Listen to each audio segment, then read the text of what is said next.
L'âme nomade, une invitation au voyage pas comme les autres. Animée par Carole Bertrand-Vivier, accompagnante en voyage initiatique auprès des éléphants. Et toi, qu'est-ce qui te ferait dire que c'est là et nulle part ailleurs que tu sens l'appel ? Un lieu, un animal, une personne ? Tu vas pouvoir t'inspirer de mes invités qui ont su trouver leur propre cheminement en voyage initiatique et qui vont te permettre de t'évader où que tu sois et sans aucun doute oser ton propre voyage. Allez, viens, je t'embarque pour une destination hors du temps et j'espère bien te retrouver tous les 2e et 4e mercredis du mois à 18h. Bonne écoute! Bonjour chères voyageuses et chers voyageurs, je suis ravie de vous présenter un nouvel épisode de l'âme nomade dédié à mes invités de la saison 1. Un patchwork de belles pensées, de belles émotions à propos des voyages initiatiques, des voyages intérieurs. Vous pouvez d'ailleurs retrouver chaque invité sur toutes vos plateformes préférées. Quant à moi, je me prépare doucement mais sûrement à mon prochain voyage en soi sur la terre des éléphants en Thaïlande du 5 au 18 novembre avec le soutien de l'agence de voyage Les Matins du Monde et l'aide tout aussi précieuse sur place de l'équipe Safarine. C'est avec joie aussi que je vous annonce le prochain stage au Kenya à Moringa Farm du 9 au 21 mars. Une occasion unique de rencontrer les animaux sauvages des réserves tout en conciliant un stage de présence à soi-même. C'est cela la force du voyage en soi, une alliance de soi à soi et de soi avec tout le vivant. À bientôt sur le chemin et bonne écoute! Et c'est vrai qu'il y a quand même de plus en plus de personnes qui transmettent par le biais de stages de manière humble. C'est-à-dire que le but des stages, c'est pas d'avoir des disciples, évidemment. Le but, c'est que chacun puisse prendre sa place. Parce qu'on est convaincu que plus nous serons nombreux à être qui nous sommes, c'est pas devenir quelque chose tel qu'on nous demande de devenir, c'est vraiment vibrer qui nous sommes. Parce que nous avons tous du beau en nous, tous cette lumière en nous, justement. Et si chacun peut la rayonner au maximum, c'est rendre service au monde. Donc voilà, moi, c'est vraiment ce que je recherche à travers mes formations, mes stages. C'est ce que je dis parfois, ça les fait rire parce que je dis, bah voilà, maintenant, vous êtes chacun comme des arbres maîtres et puis allez ressemer vos forêts et allez réactiver vos forêts. Et puis chacun repart sur sa route. En fait, c'est ça, c'est un moment, ça se croise et puis chacun reprend son chemin et puis continue de semer à sa façon cette lumière.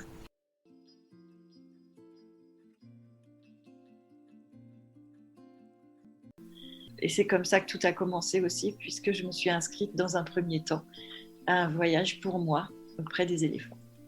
Et là, ça a été plongé dans le regard des éléphants. Je crois que tu vas me rejoindre là, c'est complètement géant. C'est un tel amour, on est inondé d'un tel amour et en même temps une reconnexion à la source.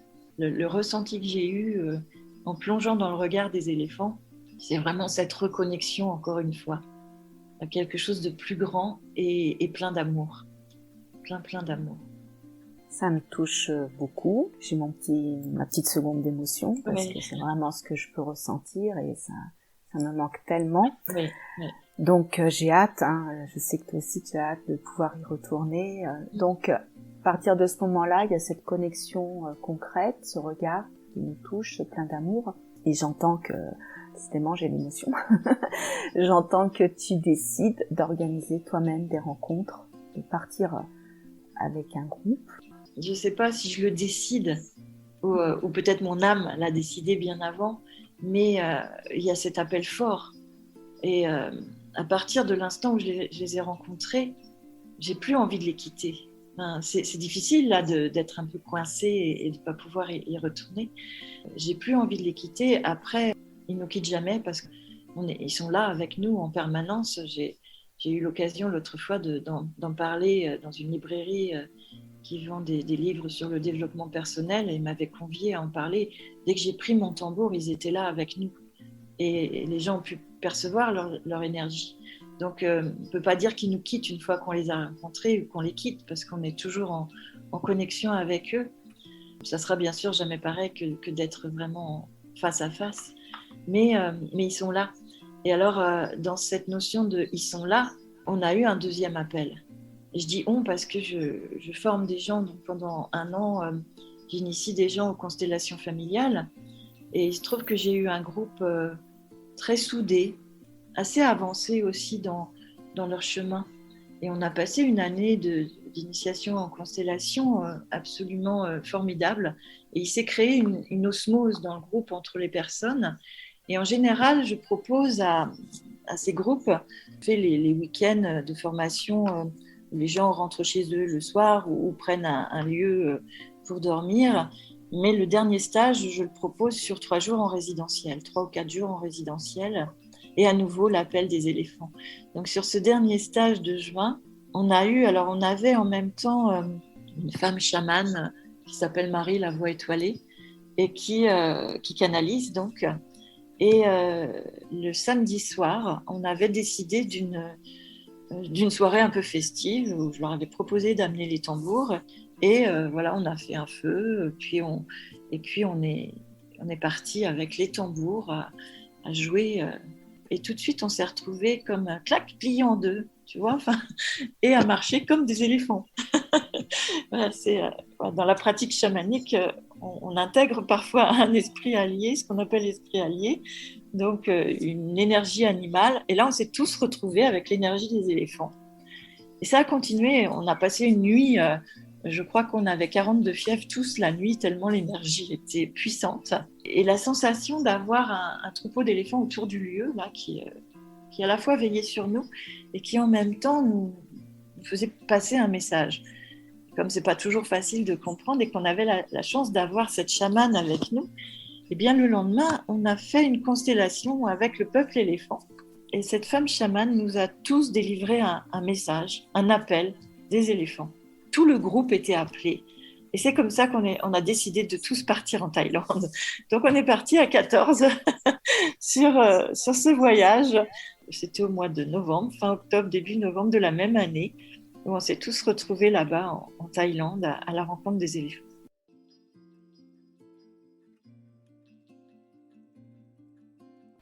J'ai la sensation que c'est un peu bateau ce que je dis là, et c'est tout ce que c'est quelque part c'est le contre-pied de ce que je passe mon temps à dire d'abord soi, chacun chez soi, ensemble, ça c'est ma grande phrase que j'aime beaucoup. Ça commence par soi, le modèle est à l'intérieur, tout ça, et en même temps je suis en train de dire donner à l'autre d'abord. Et en fait, c'est là, bienvenue dans mes paradoxes, mais c'est complémentaire et non pas contraire. Ouais, c'est un chemin courageux, c'est un chemin vraiment d'initiatique d'oser donner d'abord. Ce que j'appelle le donner-recevoir, tu vois, quand je propose mes voyages initiatiques auprès des éléphants, on est vraiment dans cette posture d'ouverture du cœur, hein, avec ces animaux qui ont été conditionnés, maltraités et qui nous font revivre nos propres maltraitances et conditionnements, mais en tout cas, moi, comme j'accompagne les personnes, c'est juste on se rejoint à un endroit où chacun vit ce qu'il a à vivre dans ce donner-recevoir. Et j'entends vraiment, ouais, c'est magnifique et que tu puisses le proposer à ta fille, hein. C'est super. Hein. Et au passage, oui, effectivement, en entendant là où elle était dans sa crise, j'ai entendu là où moi j'étais, mon petit mec intérieur était dans la sienne. Bien sûr. Mais il y a eu cet adulte, cette bienveillance, ce sage qui dit ok, t'es devant le chemin. Donc dans cette réalité-là, c'est aussi de prendre sa responsabilité des personnes qui sont devant, et j'en fais partie, de montrer l'exemple. Je te dis ça, je suis ému parce que ça crie tellement à l'intérieur en disant mais moi d'abord. Et c'est aussi pour ça que parce qu'il y a cette grandeur, parce qu'il y a cette expansion dans laquelle je suis en ce moment, ça va avec la responsabilité de prendre soin aussi du petit ou du celui qui est derrière. Petit, c'est dans le sens celui qui est derrière le chemin, qui a besoin de la main tendue, qui a besoin de l'aide, de l'accompagnement et de l'aide, de dire tiens, moi je suis passé par là, bienvenue, le chemin il est là, En revanche, tu vas le faire à ta façon. Mais il y a cette énergie d'éclaireur chez moi, parce que je suis arrivé dans les premiers de cette vague ou de cette dimension, ouais, avec cette conscience-là. J'ai bien envie que tu nous parles du voyage immobile d'abord, ou vivre sa place. Par quoi tu as Avec, envie de commencer? avec plaisir. Ouais, alors, voyage immobile, c'est un bébé de confinement, en fait, très concrètement, premier confinement, où vraiment il y a eu cet appel de méditer. Vraiment. Là, moi, ça m'a dit très fort, médite. Mais très très fort. Et alors moi j'étais là, non mais attends, je sais pas méditer, je sais jamais fait, tout ça. Et donc j'y suis allé sur Inspire, Expire, et donc je donnais rendez-vous tous les matins à 9h30. Donc il y avait ce rituel familial, petit déjeuner, ensuite je montais faire ma médite sur Insta, ou sur Facebook, je sais plus, bon enfin bref, sur un réseau. Et en fait, donc le confinement s'arrête, j'arrête, et puis là je sens qu'il y a un manque, je me dis, ah mais en fait c'était un beau cadeau pour moi, aussi. Du coup, j'ai repris une fois par mois, et puis petit à petit, j'ai appelé ça voyage immobile, et c'est devenu un rendez-vous hebdomadaire. Et il a évolué parce qu'avant, je faisais pas de tambour. Maintenant, le sous-titre de voyage immobile, c'est inspiration, tambour, méditation. Et je ne sais pas dans quel ordre ça va se passer. Donc, c'est aussi cet endroit hors piste que j'aime m'offrir tous les mercredis.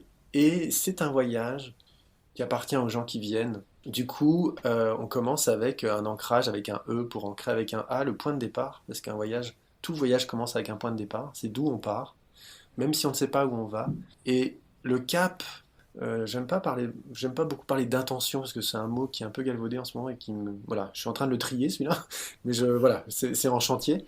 En tout cas, il y a un cap, il y a quelque chose qui dit, ok, on est là et on part de là, et ensemble on y va. Et c'est vraiment l'inspiration du jour. Alors soit c'est le mot de quelqu'un qui est écrit, et ça peut être un merdier, hein, ça peut être je suis déprimé, voilà, bienvenue.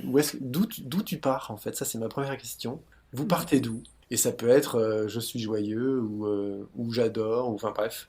Et de d'où on part, ensuite c'est soit je suis inspiré par ce qui est écrit, soit je suis inspiré par ce que j'ai vécu hier ou dans la minute. Enfin voilà, je prends un fil, je prends un bout de fil et je tire sur la pelote. Et la vibration du tambour qui est là pour secouer le tapis, j'ai envie de dire ça comme ça, pour vraiment vibrer, faire vibrer, appeler cette vibration qui est là, parce que tout est énergie, tout est vibration. Et comment le tambour que j'ai fait moi-même avec l'aide de Caroline, voilà, je le regarde là, c'est mon acolyte dans ces voyages-là. Et puis le chant est arrivé. Voilà, c'était pas du tout prévu. Et en fait, depuis ce tambour, je chante. Enfin, en tout cas, je laisse passer la voix. Je sais pas si je chante, mais en tout cas, il se passe quelque chose avec ma voix. Et je tisse des inspirations, des mots, des guidances. Je lis ce qui est écrit, je rebondis. Voilà, c'est vraiment un voyage collectif, j'ai envie de dire. Et immobile et pourtant ça bouge très fort. Moi, je suis très souvent très ému parce que bah, c'est l'eau de la vie. Pour moi, les larmes, c'est vraiment l'eau de la vie qui nettoie et qui irrigue et qui hydrate aussi ce qui a besoin d'être irrigué et hydraté et pour que ça pousse, pour que ça continue. Voilà, un voyage immobile. J'adore ce rendez-vous. Et voilà, il doit y en avoir une soixantaine maintenant sur l'IGTV.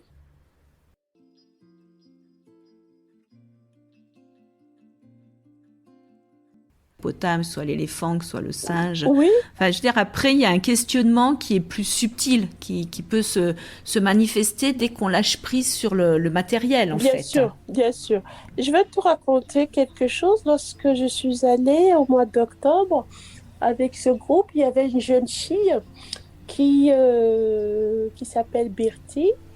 Euh, une jeune fille, elle doit avoir 20 ans, 22 ans, je ne sais plus trop. Et alors, moi, au départ, quand ses parents m'ont dit qu'elle viendrait, je me suis dit, tu sais, les jeunes filles, elles sont un peu compliquées, leur façon de vivre et tout. Est-ce qu'elle va pouvoir s'adapter? Parce qu'on avait fait un projet d'aventure. Donc, pour moi, aventure, c'était vraiment les amener dans des endroits retirés, leur faire voir des choses qu'on n'a pas l'habitude de voir. On a fait des marches en forêt. Et cette jeune fille, elle était tellement bien. Elle n'a jamais, jamais, elle était intéressée, curieuse et autres. Au retour, Elle m'a envoyé un message en me disant merci Christine pour ce voyage. Ça nous a permis de voir autre chose, nous faire sortir de notre zone de confort, comme tu l'as signalé tout à l'heure. Et elle a dit, la prochaine fois quand je reviendrai, seulement le fait qu'elle ait dit, la prochaine fois quand je reviendrai, je me suis dit, alors, elle a apprécié. Si elle se projette déjà revenir un jour, j'amènerai des livres. On a vu des choses magnifiques. On n'a fait que la nature. On a fait des marches au Mont Manengumba pour voir des villages. Là, on peut méditer. Il y a des chevaux. Tu te croirais seul au monde. Il n'y a personne. Là, tu es déconnecté vraiment. Tu te dis, mais où suis-je? Qu'est-ce que je fais là? On rencontre un village Peul en pleine montagne. Il n'y a que 2 maisons. 2 maisons, et figure-toi quand même qu'il y a une école dans ce village perdu, où il n'y a rien, il n'y a pas d'électricité, il n'y a rien. Il y a une école, il y a des chevaux. Tu as 2 lacs magnifiques après cette longue marche. 2 lacs magnifiques. L'eau est bleue. Il ne faut pas trop les approcher parce que c'est des traditions. Vous pouvez juste regarder ces lacs de loin. Et là, vous croyez des paysages magnifiques, à couper le souffle, comme on dit. Des paysages, mais on ne peut même pas imaginer. Et quand quelqu'un vient là, tu te ressources, et bien là, tu te reprends en main en te disant, voilà, je suis là, et je vais peut-être repartir. Et là, tu fais la part des choses, en fait. Et ces gens qui vivent dans ces endroits-là, ils sont aussi heureux, hein. Ils n'ont pas de téléphone, ils n'ont pas de télé, ils n'ont que la nature à observer le matin. C'est très touchant, ça paraît incroyable de trouver encore dans notre civilisation, dans notre système, des endroits aussi reculés et aussi protégés. Donc c'est absolument magnifique. Et en plus, Carole, on n'a pas rencontré un seul touriste. Est-ce que les touristes se dirigent dans ces directions-là? Aujourd'hui, il y a catégorie et catégorie de touristes, comme je dis. Moi, mon projet Destination Cameroun, en fait, c'est vraiment amener des gens qui ont envie de découvrir autre chose. Aujourd'hui, vous allez voir que des agences nous proposent quoi? Ils nous proposent du soleil, ils nous donnent des belles plages, ils nous donnent des super hôtels. Alors, pour moi, ça n'a pas de sens. Aller dans ces pays-là, pour moi, c'est une immersion. Voir des choses qu'on ne voit pas tout le temps. Parce que ces hôtels, ces destinations où on se rencontre tout le monde, en fait, on ne fait pas grand-chose. On reste au bord de notre piscine, on boit nos cocktails, on profite du soleil, de la plage, et on repart.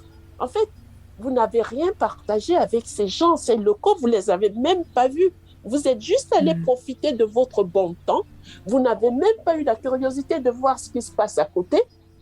Alors moi, ce n'est pas ça mon projet de voyage. Moi, mon projet de voyage, c'est vraiment amener des gens qui veulent aller en immersion, qui veulent découvrir la nature, qui veulent voir des animaux, qui veulent voir des choses authentiques. En fait, c'est ça, c'est voilà Destination Cameroun. Et c'est vraiment par amour que je continue à m'investir, même si j'ai 2-3 clients, eh bien, j'irai avec eux parce que ces gens, ils ont pris une démarche d'aller voir d'autres univers, d'autres choses qui sont pour moi importants aujourd'hui.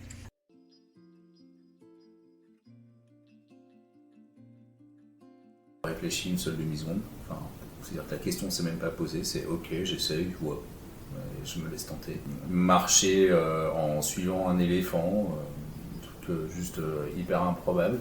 Marcher à côté accompagné d'un éléphant, voilà, la main posée sur l'éléphant, à marcher avec notre pas tous les deux et suivre pendant un bout de chemin. Et au moment où moi je suis en difficulté sur le chemin parce qu'il se trouve qu'il y a des branchages ou quoi, l'éléphant qui s'écarte pour me laisser la place. Enfin, c'est des choses assez impensables pour moi en fait, comme ça a priori. Et laisser filer le temps en fait aussi, il y a vraiment cette notion là de prendre le temps. C'est-à-dire que clairement, les éléphants ont leur rituel quotidien ils partent de là où ils dorment, puis ils vont à la mare, puis ils vont à la rivière, puis ils vont dans la jungle, puis ils reviennent, il y a le temps du repas, etc.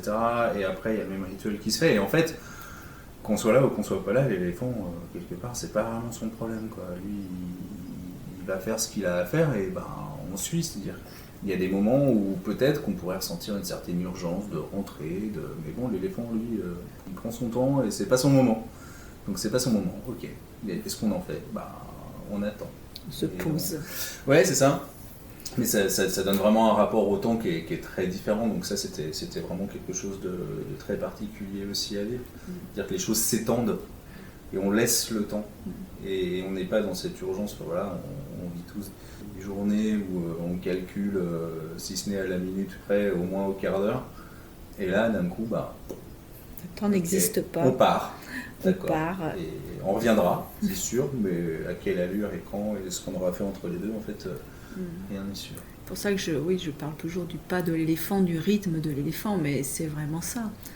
À la fois on sort de notre zone de confort, de notre quotidien, et à la fois on rentre dans une autre zone qui est assez cocooning quand même, qui est assez paisible. Enfin, il y a une sérénité, il y a une sécurité, avec un vécu improbable, hein, comme tu dis, marcher pieds nus dans la jungle, se baigner avec les éléphants, jouer dans la boue avec les éléphants. Ça amène cette joie de l'enfant, ça amène une déconnexion avec son quotidien.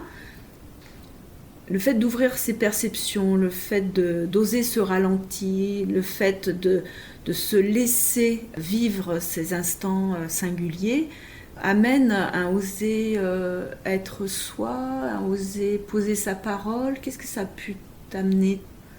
En fait, ça installe vraiment dans un cadre différent. Ça sort complètement de tout repère sur lesquels on a l'habitude de s'appuyer. Enfin, moi, j'avais vraiment ressenti ça. Finalement, il n'y a plus aucun contexte habituel. Donc finalement, ça ouvre cette possibilité de vraiment lâcher prise, lâcher les filtres, de pouvoir être là. De toute façon, on y est. Et le temps se décompose, il s'allonge, il se structure différemment, même les activités sont différentes. Enfin, voilà, tu parles de partager un moment de jeu dans la boue dans laquelle viennent se rouler les éléphants. Et nous, on était méconnaissables tellement on était remplis de boue. Et à rigoler, mais tu parles de l'enfant, c'était vraiment ça. Ou décider, croiser le regard d'une personne qui est là aussi, avec qui on a déjà échangé sur le fait que ça fait du bien de pouvoir rigoler et jouer. Et là, on se regarde et on se jette tous les deux dans la pente qui nous mène jusqu'à la rivière pour se rouler dans le sable. Et en fait, c'est ça, c'est lâcher tous les filtres. Et ça amène dans une posture où finalement, on échange des choses tellement authentiques que le soir, au moment du cercle de parole, ça n'a pas de sens de venir remettre ses filtres.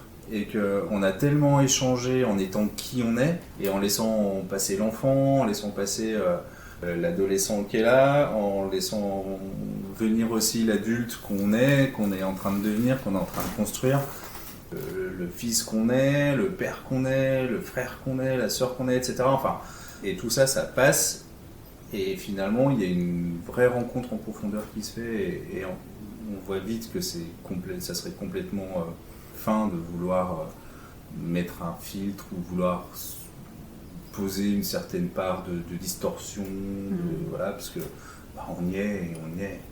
C'est évident que ça engage à être en vérité, hein, à vivre sa place en vérité, dans ce qui est déposé déjà dans cette journée.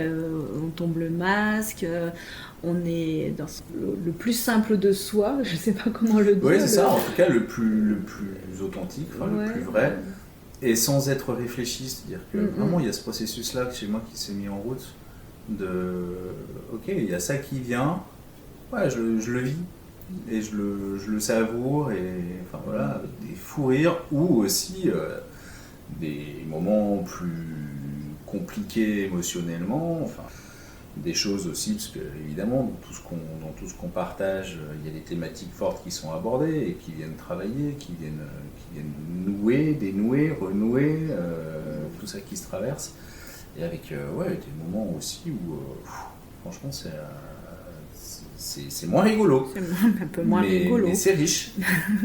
C'est vrai qu'il est question de vivre sa place, il est question de la relation.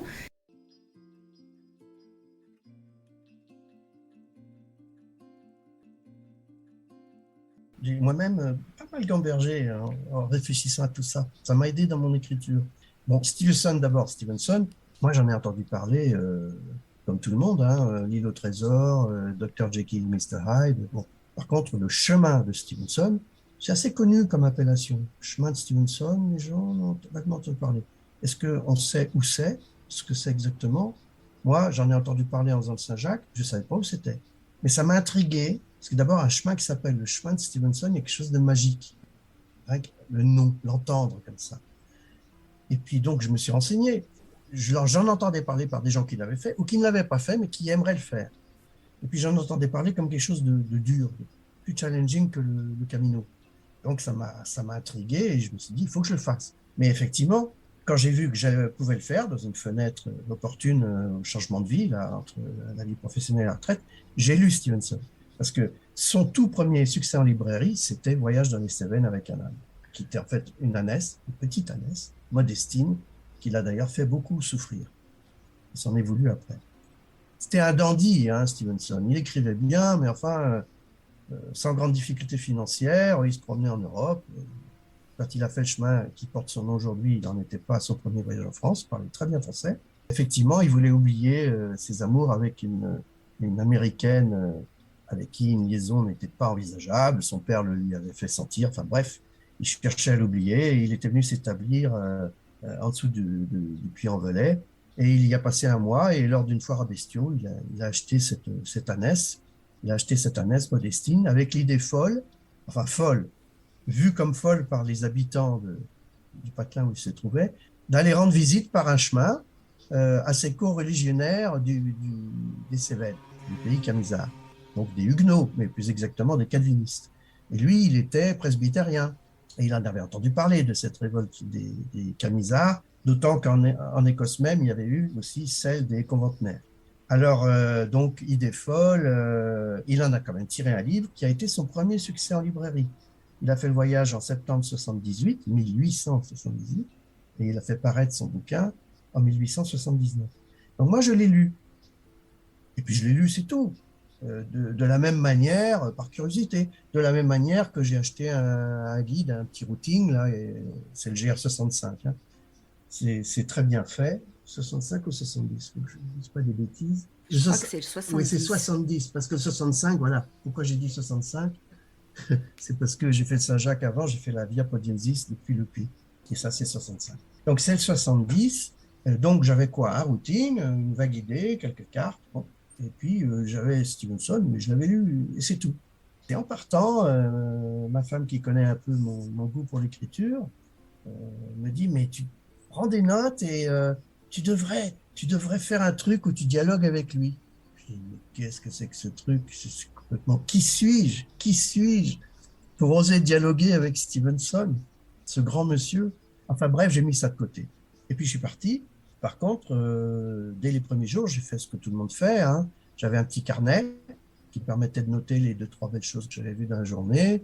Et le soir, à l'étape, avant même de me faire mes soins de pied, je notais quelques petites choses, mais de l'ordre du routing, les renseignements sympas à donner éventuellement un jour à des amis qui voudraient faire le même parcours. Donc, l'heure de lever, l'heure d'arriver, la météo, si ça valait le coup de le dire, puis le nombre de kilomètres parcourus, le temps, et puis oui, quelques petites remarques, des choses intéressantes à signaler, et c'est tout. Et je me suis aperçu que j'écrivais jour après jour de plus en plus. Et même que c'était une obsession. C'est-à-dire que en arrivant à l'hôtel, même si j'avais très très mal ou que je rêvais d'une douche, j'écrivais tout de suite. Il y avait des pages. Et là, je me suis rendu compte que je faisais plein d'observations en moi. Et ça a commencé à me renvoyer à des choses que j'avais lues en lisant Robert Louis Stevenson. Et là, l'idée qu'elle m'avait fournie mon épouse, et qui avait donc peut-être un peu germé, ça fait de jour. Et je me suis dit, oui, là, j'ai matière parce que j'ai des choses à lui dire à ce gaillard. Alors Stevenson, du coup, c'est devenu un copain. Et je me confie à lui. D'où le sous-titre de mon livre qui s'appelle « Lettres » au pluriel à Robert Louis Stevenson. Et c'était jouissif, c'était gratifiant de faire ça comme ça, parce que, en fin de compte, la barrière d'abord du temps disparaissait. Il a fait 140 ans avant moi. La barrière du respect obligé disparaissait aussi, Après tout, on était entre écrivains, l'un très connu et l'un débutant, à 60 ans passés, mais débutant quand même. Bon, eh ben, tant pis, on était deux écrivains, j'avais l'impression de m'adresser à un père, P-A-I-R, qui plus est à un cadet. Parce que lui, il l'a fait, il avait quoi, même pas 30 ans, donc il me doit le respect aussi. Donc, un échange de bons procédés, l'ayant lu, je lui offre le mien, avec mes propres réflexions, parfois en phase avec lui, parce qu'il a fait des observations très pertinentes sur les lieux, mais surtout les gens qui sont toujours valables aujourd'hui, et puis parfois en désaccord avec lui. Voilà, alors ça, j'ai adoré faire ça. Donc Stevenson, je lui dois beaucoup, et c'est un des personnages clés en filigrane du récit. Maintenant, il y a l'autre personnage que vous avez cité, avec qui j'échange de façon plus profonde, et qui s'appelle Alain, qui a 90 ans. Plus exactement, je m'étais fixé d'arriver à Saint-Jean-du-Gard à telle date pour être à temps chez lui, parce qu'avec ses enfants, on lui avait préparé une surprise pour ses 90 ans, et je devais en être pour chanter à cette occasion un cycle de leader de Robert Schumann, que je fredonnais donc, forme de répétition, en marchant dans la sombre forêt de Macquart. Et donc cet Alain, en fin de compte, je correspondais avec lui depuis un moment, et avec lui, oui, j'ai adoré échanger sur l'histoire. Et chez lui, ça avait des connotations religieuses aussi, puisqu'il est calviniste. Donc je me suis intéressé, grâce à lui, très tôt, à l'histoire des Camisards, qui ont déclenché cette révolte terrible au tout début du XVIIIe siècle, et qui habitent la partie des Cévennes qu'on appelle les Cévennes dans les Cévennes, c'est-à-dire les vraies Cévennes, tout ce qui est au sud des monts Lozère, tout ce qui est au nord, quand on vient du Puy, tout ça, ça s'appelait les Cévennes au sens large du temps de Robert Louis Stevenson. Aujourd'hui, on n'appelle plus ça comme ça. On dit le Gévaudan, on dit la Margeride, on dit les monts Lozère. Et en dessous, c'est les Cévennes, proprement dites. Et ça, c'est le pays Camisard. Donc, bien sûr, j'ai beaucoup échangé avec Alain. Et comme il a le privilège de l'âge sur moi, il est bien évident que c'est un échange à deux sens, mais je buvais ses paroles. Donc, pendant le chemin, tout ce qu'il a pu me dire ou qu'il m'avait dit avant a énormément résonné en moi. C'est pour ça que je parle à Stevenson, mais je pense avec Alain. Et je dis bien je pense, parce qu'il y a des choses que je lui fais dire ou auxquelles je réagis qu'il ne m'a pas dit forcément le jour même où j'en parle, quand je marche. Ce sont des choses que j'ai entendues avec lui avant, peut-être un peu pendant, et même après, parce que quand j'ai fini d'achever mon livre, j'ai incorporé dans des passages, j'ai modifié des passages, etc. Et donc cet Alain, qui n'est pas mon père, mais quelque part, dans ce récit, c'est aussi un père de substitution. Donc vous voyez, pour moi, c'était très riche, parce que c'était un voyage vers moi, un voyage pour retrouver des racines. Là, vous avez marqué un point, Carole. Mais dans ces racines, il y a un père qui n'a pas été mon père. Il y a un pays, le pays Camisard, que je ne connaissais pas, qui m'a énormément ému, au point de, je pourrais me demander si dans une autre vie, j'ai pas été un Camisard, hein, mais je laisse ce type de croyance à d'autres auditeurs. Moi, je suis assez pénétré de foi, mais pas dans celle-là. Mais c'est une formule, voilà, un père de substitution.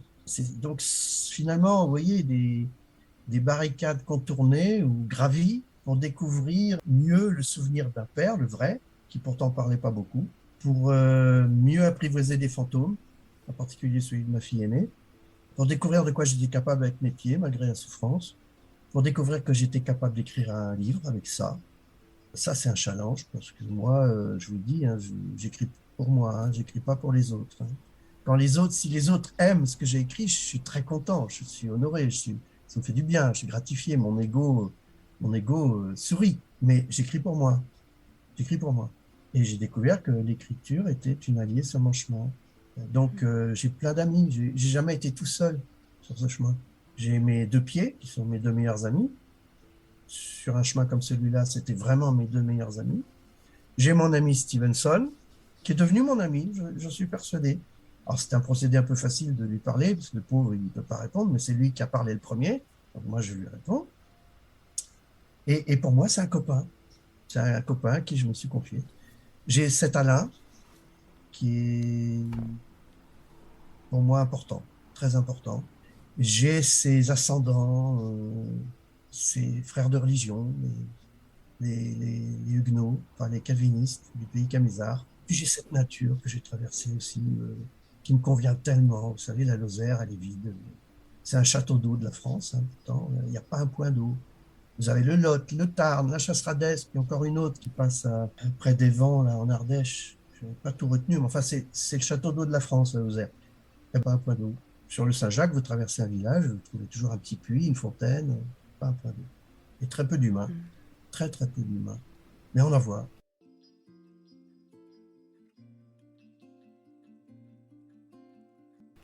Qu'est-ce qui t'a touché le plus, en fait? C'est plein de choses. D'abord, c'est leur côté reptilien. Quand tu es avec les éléphants, tu as l'impression de revenir à l'origine du monde. Pour moi, c'est vraiment ça. La peau, pour moi, c'est comme de la peau de caoutchouc et leur œil, tu as l'impression que c'est la terre elle-même qui te regarde. Tu as l'impression de toucher à l'infini, à l'absolu, quand on parle d'une connaissance, quelque chose, le mystère de la vie. Enfin, pour moi, l'éléphant est porteur de tout ça, en fait. Donc déjà, rien que d'être en proximité de l'éléphant, waouh, quoi.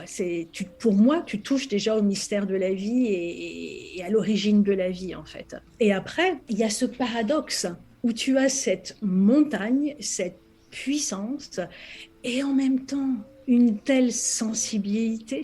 Et tu as l'impression, enfin moi en tout cas, j'ai l'impression qu'auprès des éléphants, on peut tout réapprendre et on peut réapprendre à redevenir humain dans notre humanité belle et généreuse. Parce qu'ils sont tellement sensibles l'un à l'autre, ils sont tellement dans le soin les uns des autres, à comprendre ce qui se passe chez l'autre. Il y a une telle sensibilité, il y a un tel soin de l'autre dans leur clan, dans leur fratrie, que rien que d'être à côté d'eux, on absorbe ça et ça nous le rappelle à quel point c'est beau et à quel point le vivre est merveilleux, en fait. Pour moi, être proche de l'éléphant, il y a comme un échange cellulaire, en fait, à un niveau très archaïque, et ils nous rendent meilleurs, en fait. Ils nous rendent meilleurs. Voilà, enfin, c'est magique de pouvoir toucher un éléphant, de pouvoir marcher dans son pas. Et là aussi, quand tu marches à côté d'un éléphant, tu le sais, hein, Carole, je t'apprends rien. Quand tu marches à côté d'un éléphant, il y a cette masse qui se déplace et pourtant, il n'y a aucun bruit, il y a juste les coussinets qui touchent comme ça délicatement le sol. Et donc, c'est vraiment, ça t'amène dans un espace de waouh, tu vois, parce que tu t'attendrais que cette masse fasse du bruit, soit brutale, mais pas du tout. Ils sont forts, puissants et en même temps, ils sont, j'ai même pas les mots, tu vois, ils sont dans la douceur, dans la sensibilité. Donc, ils sont à chaque fois aux extrêmes et en même temps, ils sont au milieu, ils sont partout, quoi. Tu vois ce que je veux oui, dire? je vois bien, oui, toute cette délicatesse et l'élan que tu as d'amener des personnes vivre ça, cette transmission, ça serait pour qu'elles puissent rencontrer justement leur propre délicatesse, toi, cette humanité qui nous manque, si on se réfère à ce qui se passe aujourd'hui notamment. Pour moi, sur les stages que j'organise, c'est vraiment aller à la rencontre de soi, comme pour toi, et c'est vraiment œuvrer en termes de dépouillement. C'est-à-dire que quand tu es face aux animaux en général, mais en particulier face à l'éléphant, tu peux pas mentir, tu es obligé de faire, si tu veux rencontrer l'éléphant, tu es obligé de faire tomber les masques, les personnages, les rôles, tout ça, tu peux plus rentrer dans ces mécanismes. Et en fait, en proximité de l'éléphant, si tu veux vraiment le rencontrer, créer un lien, qu'il y ait un échange, etc., tu es obligé de faire tomber ça. Et j'ai même envie de dire, naturellement, on le fait tomber. Parce que l'éléphant nous rappelle que c'est possible et nous ramène au meilleur de nous. Et donc, assez naturellement, on fait tomber, toi, les faux sourires, les faux trucs, voilà, on retrouve le lien à notre nature profonde. Sur les stages, moi, je dis tout le temps aux personnes qui viennent, je ne suis pas la maître de stage, c'est l'éléphant. Moi, je ne fais que essayer d'ouvrir la voie et le chemin pour que vous rencontriez l'éléphant. Et tout se passe avec l'éléphant. Mais c'est vraiment lui le maître du stage. Et Carole, bien sûr, tu sais tout ça. C'est pas pour rien que Ganesh a une tête d'éléphant. Ganesh, le dieu qui soulève les obstacles, a quand même une tête d'éléphant, parce que l'éléphant, bien sûr, par sa puissance, il soulève l'obstacle, mais c'est aussi parce que c'est un vrai thérapeute et un vrai guérisseur. En fait, tu n'as rien besoin de faire. Reste simplement en présence avec toi-même et lui t'envoie ses vibrations, sa bonté, sa générosité, et du coup, ça réactive tout ça en toi. Et pour moi, il réactive toute cette nature profonde qu'on a en nous, mais qui est étouffée par les jeux, par les masques, etc.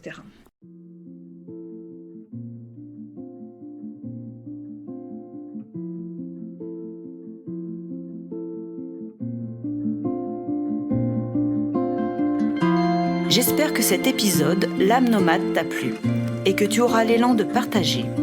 Tu peux commenter, liker, étoiler et tu peux me suivre sur tous mes réseaux sociaux au nom de Carole Bertrand-Vivier.